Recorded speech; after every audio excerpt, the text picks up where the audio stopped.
Welcome to the tutorial on organizational behavior. Today we are going to discuss on the chapter emotions and moods. In this chapter we are going to learn about the following issues. We will differentiate emotions from moods, and we are going to list the basic emotions and moods. We will discuss whether emotions are rational and what functions they serve. We will also identify the sources of emotions and moods, as well as we will show the impact emotional level has on employees. We will also describe affective events theory and identify the applications of affective events theory. We will contrast the evidence for and against the existence of emotional intelligence. We will try to apply the concepts about emotions and moods to specific organizational behavior issues.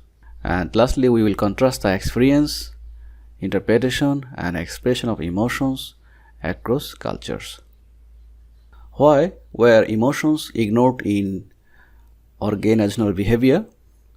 Historically, the study of the organizational behavior has not given much attention to emotions because sometimes emotions were typically seen as irrational. That is why managers tended to work to make emotion-free environment. But often the managers viewed emotion as a disruptive to the workplace. That is why these emotions hinders the productivity. However, thinking about emotions, typically managers were focusing on negative emotions. Even though there are some negative emotions that could hinder the productivity, there is no doubt that workers bring their emotions to the workplace. Any study in organizational behavior would not be complete without considering the roles of emotions in the workplace. That means to understand the organizational behavior, we need to study the emotions and mood. What are emotions and moods? To understand the emotion and moods, we need to know about the affect. Affect is a generic term that covers a broad range of feelings people experience. This includes both emotions and moods. Emotion indicates the intense feelings that are directed at someone or something. On the other hand, moods indicates the feelings that tend to be less intense than emotions, and moods lack a contextual stimulus. What are the basic types of emotions? Although all the psychologists are not agreed on the types of emotion, but generally there are 6 types of emotions: anger, fear, sadness, happiness, disgust, and surprise. All other emotions fall under the 6 emotions. Some psychologists even place these basic 6 on a spectrum of emotion: happiness, surprise, fear, sadness, anger, and disgust.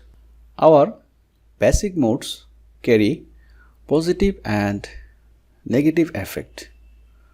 They cannot be neutral. That means emotions cannot be neutral.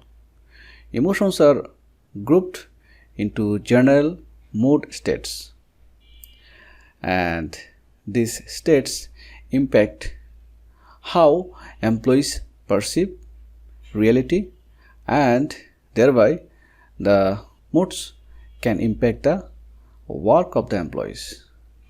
We can see The mood can have various effects such as high positive effect, low negative effect, low positive effect, high negative effect. And some examples of effect we can see: alert, excited, elated, happy, content, serene, relaxed, calm, fatigued, bored, depressed, sad, upset, stressed, nervous, tense. So these are the effects which may result from the moods. So what is the function of emotion? There are some people who think that emotions are linked to irrationality and that expressing emotions in public may be damaging to your career or status. However, the research has shown that emotions are necessary for rational thinking because emotions help us for taking better decisions. If you have positive emotions, that can help you for better decision making. Positive emotions can help you to understand the world around us. If we are going to make a decisions, we need to incorporate both thinking and feeling. Now we are going to learn about the sources of emotion and mood. We can see there are many things that impact our mood and emotions. One of the sources is personality. Personality is the key component and will definitely impact the intensity of the emotions we feel. And the day and time of the week is a common pattern for all of us, but some people are happier at the end of the week. Sometimes weather is thought to have an impact on our emotions, but there is no proven effect. Sometimes stress is an important factor, and even at low levels of stress, it can cause our mood to change. That's why it is important to maintain a low level of stress to help us for controlling our psychological as well as our physical health. On the other hand, social activities have shown to have a positive impact on our moods. Social activities could be physical outlets such as playing in the basketball league, or it can be going out to dinner with friends. These types of social activities are found to have a positive impact on our mood. So these are the some sources of emotion and mood: personality, day and time of the week, weather, stress, and social activities. There are some other sources of emotion and mood. We can see sleep, exercise, age, and gender. Sleep is very important for our physical and mental health because if we don't have enough sleep, then it will create a negative effect. That is why it is important to get enough and high quality levels of sleep. On the other hand, physical activity can also aid in keeping our moods upbeat.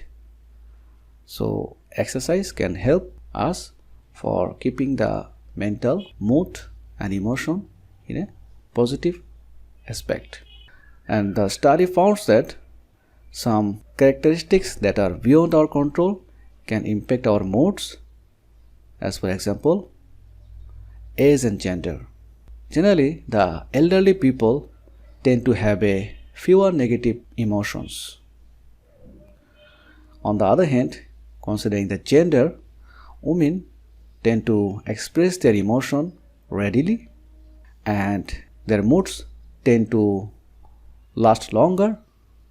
And the researchers has shown that the reason of such gender-related emotions and mood are for the reason of cultural socialization than to biology. Gender-related emotion and mood doesn't depend on biology, it depends on the cultural socialization. What is emotional labor? Emotional level indicates the employee's expression of organizationally desired emotions during the interpersonal transactions at work. In many jobs, there is an implied agreement on the types of emotions that should be expressed. For example, waitresses are supposed to be friendly and cheerful, whether they are currently feeling that emotion or not. When the employees don't feel the emotion that are required to express, there may be experience of emotional dissonance. That means the required expression are not expressed by the employees due to bad emotion or mood. That type of situation is known as emotional dissonance. That type of emotional dissonance can lead to burnout and frustration with the job.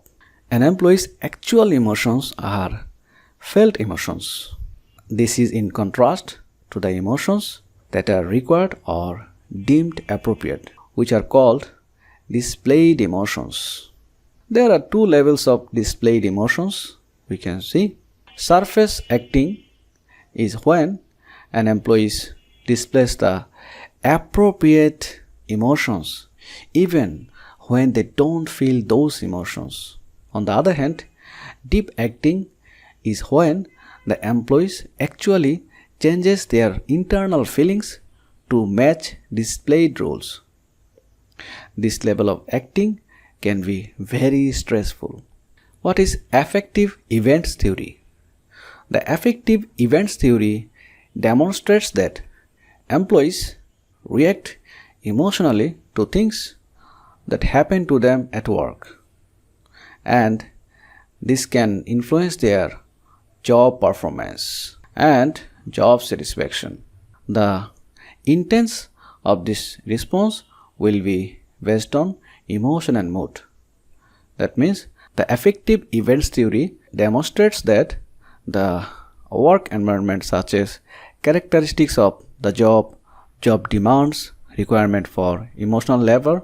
On the other hand, work events, that means daily hassles, daily uplifts. So work environment, work events control the emotion, and emotion depends on the personality and mood, and the emotion has an effect on job satisfaction and job performance.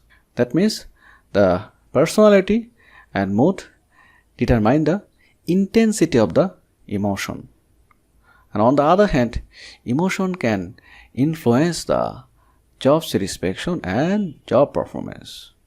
So what are the implications of affective events theory? We can see affective events theory has a number of implications. As for example, when an employee has an emotional episode, it is actually the result of series of emotional experience that are triggered by a single event. As an employee, your job satisfaction is impacted by the current and past emotions. As your emotions fluctuate over time, it will create variations in job performance. Behaviors that are driven by emotions are typically brief and variable. Both the positive and negative emotions can distract workers and reduce the job performance. So from this discussion, we can say that emotions do provide very valuable information and predicts factors about behavior. In addition, it is important not to ignore minor events as they will accumulate over time. That means emotions have several impacts on job performance.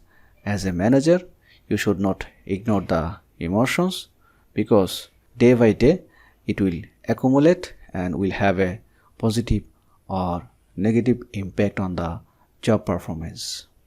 What is emotional intelligence? Emotional intelligence indicates the personal ability to be self-aware. That means you have to recognize your own emotions when experienced, as well as you have to detect the emotion of others. This emotional intelligence is a growing area of study and is becoming increasingly important in the understanding of individual behavior. Emotional intelligence is pulling in one's understanding of emotions and their impact on behavior. An individual who is emotionally intelligent will have a strong sense of self-awareness, recognizing your own emotions when experienced. The emotionally intelligent people also have the ability to detect emotion of others. By understanding the own emotions as well as the emotion of others, the emotional intelligent people can manage emotions and information to make decisions. That means the person who are emotionally intelligent can take better decision. Emotional intelligence plays a very important role in job performance. But considering the psychologist, there are controversial on the issue of emotional intelligence that is not wholly accepted. The jury who are favoring the emotional intelligence think that emotional intelligence has intuitive appeal, it can predict criteria that matter, and emotional intelligence is biologically based. On the other hand, the jury who are against the emotional intelligence think that emotional intelligence is too vague concept that cannot be measured, and emotional intelligence validity is suspect. There are numerous applications of emotions and moods.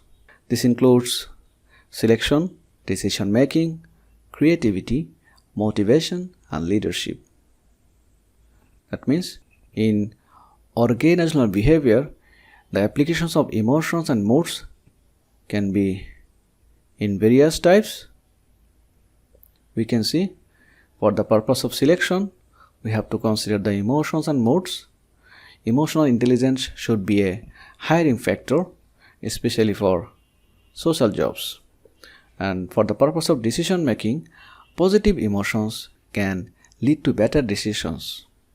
And on the aspect of creativity, positive mood increases flexibility, openness, and creativity.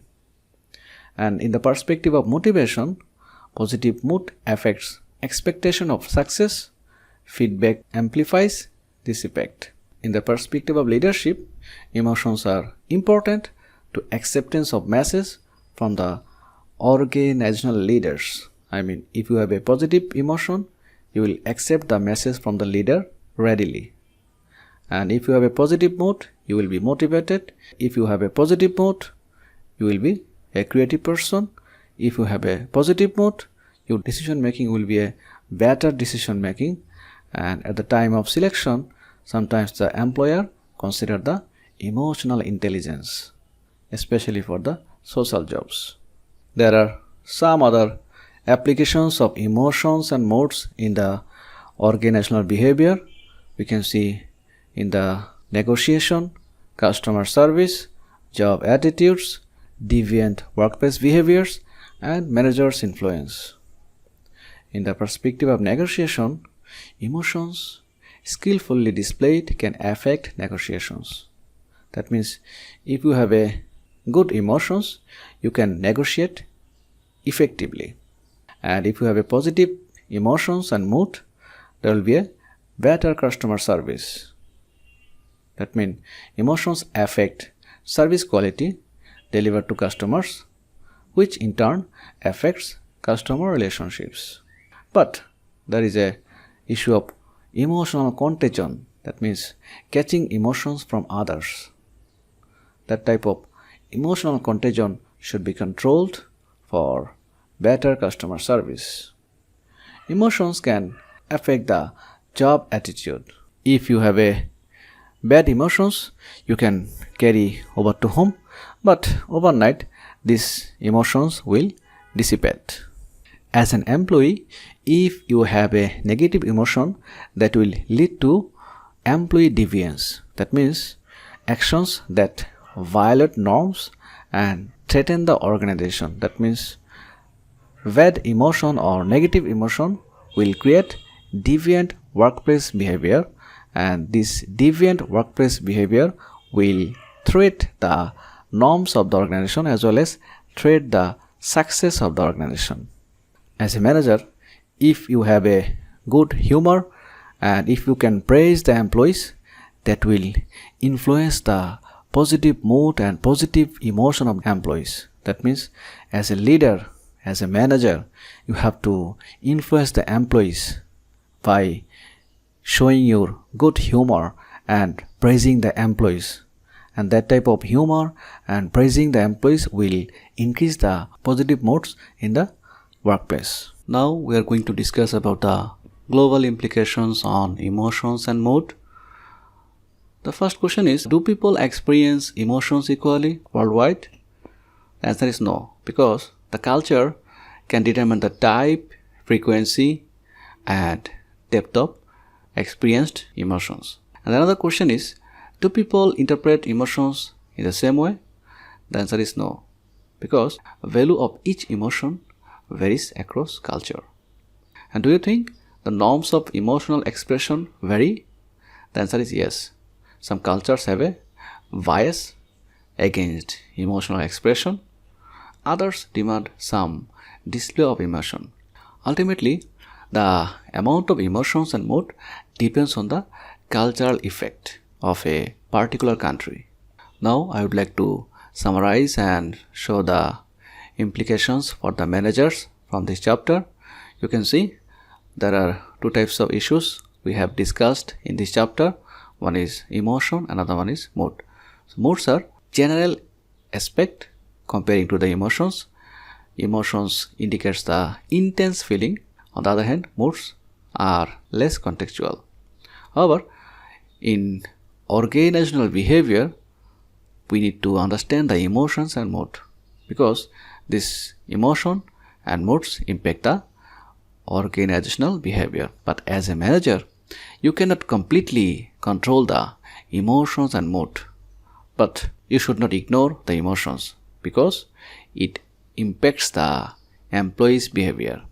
That is why, as a manager, you should not ignore the emotions of your workers, of your employees. That is why behavior prediction will be less accurate if you don't consider the emotions. That is why whenever you are a manager, you should be aware about the emotions and don't ignore the emotions, because to understand the behavior, you should have a good idea about the emotions and mood. And after understanding the emotions, don't try to control the emotions, because as a manager, you can use your humor, you can praise the employees to increase the positive emotions among the employees and co-workers. And in that way, you can achieve the goals of the organization. Thank you.